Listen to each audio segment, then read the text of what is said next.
before we get started, I just want to say firstly, thanks for making time for two buffheads like us. Like, really appreciate it. And I wanted to also let you know that you, sir, are solely responsible for my lifelong addiction to fried green tomatoes. Ben's seen me make them. He can attest to it. I love them. Funny, well, I'm happy for that. And when I started working on the movie, I had to taste them for the first time, and I wondered, oh, well, I better like them. I hope. And did you? And I had it at a place called Crossroads, Georgia. That was where I had my first fried green tomatoes, and they were good, and I liked them. And I've had them all over the world. Every time I would do press, people Yeah. would cook for me, and I'm going, oh boy, I hope I like these. Well, yeah, I'm addicted to them. But anyhow, let's talk about your new film, The Last Rodeo. I enjoyed this one thoroughly. My wife and I watched it, and it kind of struck us in all the right places. Just wondering how you came to be involved with this one. Were you on from inception? What happened is that Neil McDonough had written a script with Derek Presley, gave it to me. I'd worked with Neil many times, and I read it, and I thought I could do something with this. It had the bones of stuff that I like, particularly Neil's character, not being a character of faith and having to find his faith along the way. And I was very interested in the father-daughter aspect and the friend aspect. So I wrote to that. And I was pleased with what I wrote, and I'm more pleased with what Sarah Jones did and what Michael T. Williamson did with it. I thought they did a really good job. And Neil, I thought, just found himself as a leading man in the piece. Uh, the script was not accurate about rodeo, unfortunately, so I had to learn. I knew very little, if almost nothing, and it was always a humbling process, but it's an enjoyable one as well. So how do you feel now? Now Like, oh, no, you go ahead, Ben. they do say never work with children and animals, and in this one you've worked with both, and the animals are like dangerous. How did that all go? Well, I didn't ride a bull, and I wasn't in there with the bull, so it wasn't dangerous to me. It was dangerous to the riders and to the bullfighters who have to manage them. But we used all professionals. It was amazing. I mean, learning about this world and about these guys who get on these bulls. I mean, you gotta be out of your mind. How, It's how, like how much of the writing was actually Neil? Did he do much of it? Neil did none of it. Okay. Well, it doesn't look that way. It looks like he's committed. Well, again, that's my job, and I had a very good stunt coordinator, Buddy Joe Hooker, who's a bit of a legend. And we had the professional bull riders, and Neil did the acting. We Hmm. put him on bull-like things, and I was going to say, did he do the stunt horse in his back in that backyard scene where he's oh trying to yeah, get yeah, back on? he took out his shoulder on it too. Oh, Didn't even man. complain. Knew not to tell me. I would have killed him. I would have broken his other shoulder. I'm always have leading men who want to do stunts, and I don't want them to get hurt. It's like an endless conversation. It's And I shot this limited series, The Starter Wife, 6 hours down in Australia. We were based in Queensland, and we had all the crazy Australian stuntmen. That's a macho group, boy. They were fun too. Uh, but yeah, those bull riders, they're just another breed. Amazing, really strong, really resilient, really motivated, and generally they all are very religious. Yeah, absolutely. Yeah, right. And that speaking of that, like this, obviously you mentioned Neil co-wrote the film and got it started, and it's very personal for him. Also, great to see him playing a good guy, and he gets to kiss the girl, which is a great moment for like fans that know his history over the past few years. Like, was it really important to him? Well, I think he's made a big deal about it. You know what I mean? I've been around Neil for a long time, so I know his history, and I've been supportive of him. And he had written, the role of his former wife, to be played by his wife. So yeah, he was looking forward to that. In a funny way, it's important on a personal level because it's very unusual for an actor to have such a strong feeling and not do something. And on another level, it's such a small thing. Mm. What was nice is it was possible, and Neil did. He wasn't worried about doing a second take on the kissing scene. Speaking of the bull riding, there's from a technical point of view, there's a shot where the camera's looking up from the dirt and the bull's bucking above it. That's an incredible shot. Was there any risk to the equipment doing that? How was that achieved? Oh yeah, you could risk the equipment, but it was such a good shot. It was worth it. You needed a lot of those cameras to get the shot. It was so cool. I mean, that's the fun thing for me as a director. Think of me as an overgrown kid who has a hard time finding people to play with him, so he has to pay people to play with him. I mean, I need to pay people to be my friends, so I, I relate. I definitely do, and the stunt guys and the bull rides. Yeah, it was really fun. There are a couple shots. The point of view shot on the bull also, that was a real, camera on, a bull rider. That I loved that shot. I thought that was a view you never seen, and it really got you on that bull. That stuff is what struck me the most. Is just the camera stuff, for sure. Yeah, When and you the were edit. when you Tom Cosentino edited. He happens to be very talented, and he's also my son-in-law. But boy, he did a good job with those bull riding scenes. For sure. Ben? when you're when you're dealing with the actual bull riders and stuff, and there is that sequence where Neil McDonough has to put on the mask, and he's like, "Why do I have to wear this? I've been doing it my whole life with a cowboy hat." Was there much of a thing about that, or are the new breed quite happy to be safe? The new breed. I mean, you're grandfathered in if you were born after before 1993.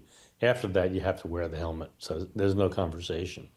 Uh, and the old school guys, they're just nuts. You know, you know, they got their hat, Because they put it on, and they want to ride. I love watching the film. It's the longest 8 seconds since the last time I got on a treadmill. It That's funny. That's funny. Yeah, well, the last ride I think is about 32 seconds. yeah. That's Yeah, and incredible. I don't know. My back couldn't. it's kind of funny when I would see the film with an audience. I really wanted to do it to be in theaters, and when I'd watch it with the audience, they'd be sitting like, Yeah.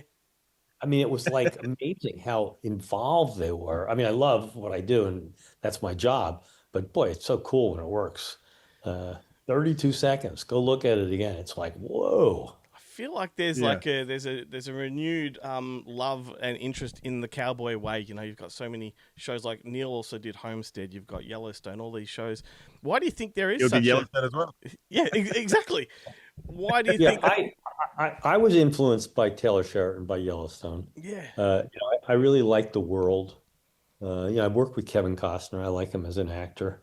But I like the world, and I think also, it's a little bit of escape from this world we're in now because it's so confusing. 100%. It's so hate-filled and so little compassion, and the values seem sort of very corrupt in America on either party. They're equally Hmm. bad, you know. I mean, but the point is, this was a world that had a simpler life and a simpler code. It was about family, it was about faith, about friendship. That interested me, and I felt really comfortable trying to portray it. It's hard to make a simple story. The more simple it is, the more difficult it is in many ways.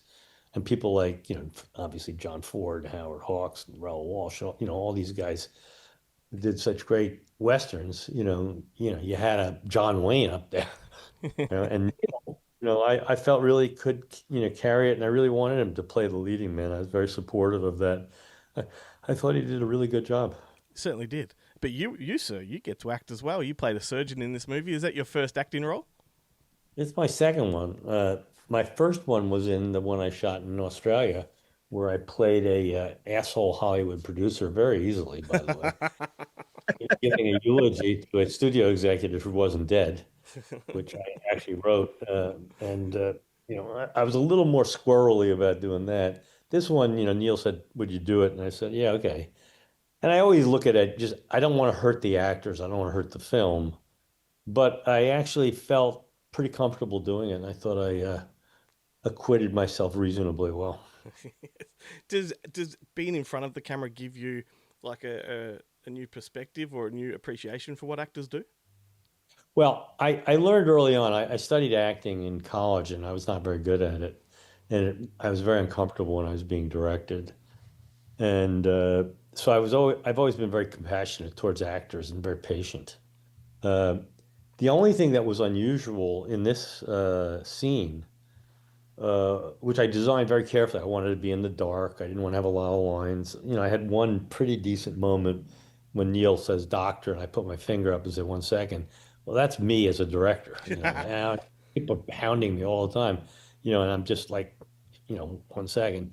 Uh, but was at the end of the scene because I had thought about what's it like to be a neurosurgeon who operates on kids and sees these horrible outcomes. How does it affect you? And I thought, like, God, must be pretty rough. And I guess over a period of time, you sort of adjust to it on one level, and on another level, you never adjust to it.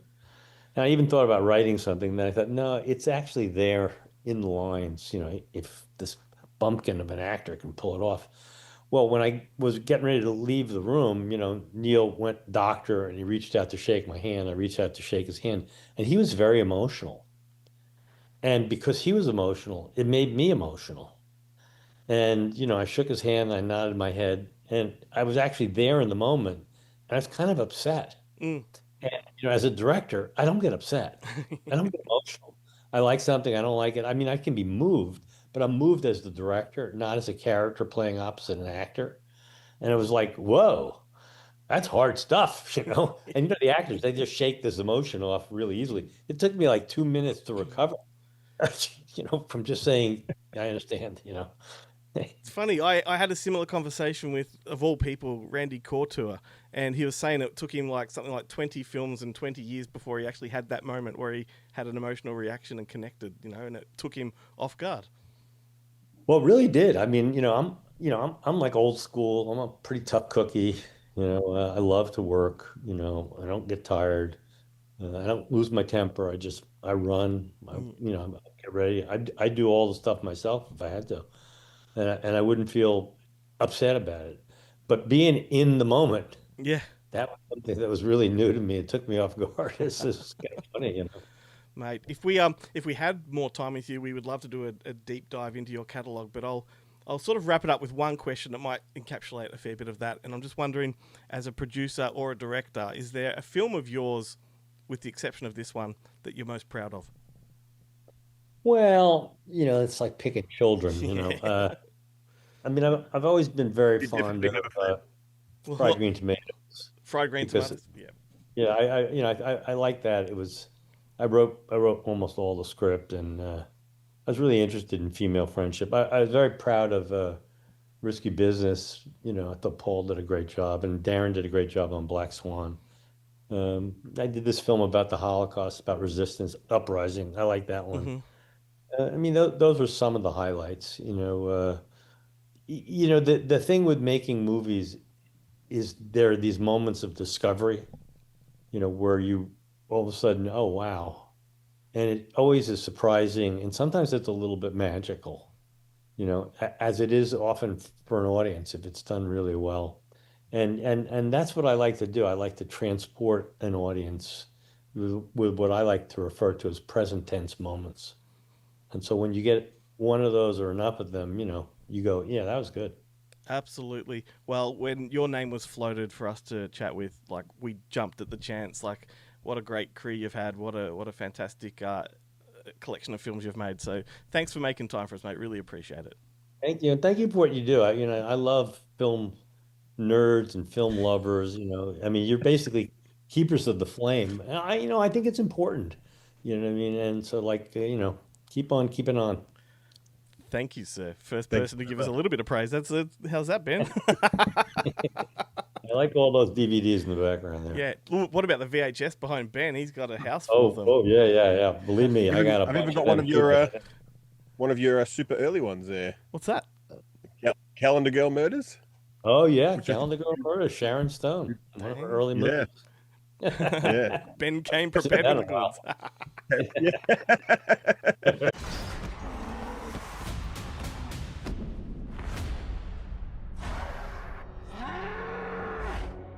Do you remember everything that you put all of us through the last time you rode? You will not get on that bull. Well, then what are we gonna do about Cody? I'm gonna be okay, Mom. $750,000 for first place. You got a better idea, I'm all ears. We've got some incredible news. The rodeo legend is going to compete for the first time in years. Give me the green light. Joe Wainwright. Three-time world champ. Rides again. This is gonna be big. This ain't the senior circuit. Good luck. You're gonna need it.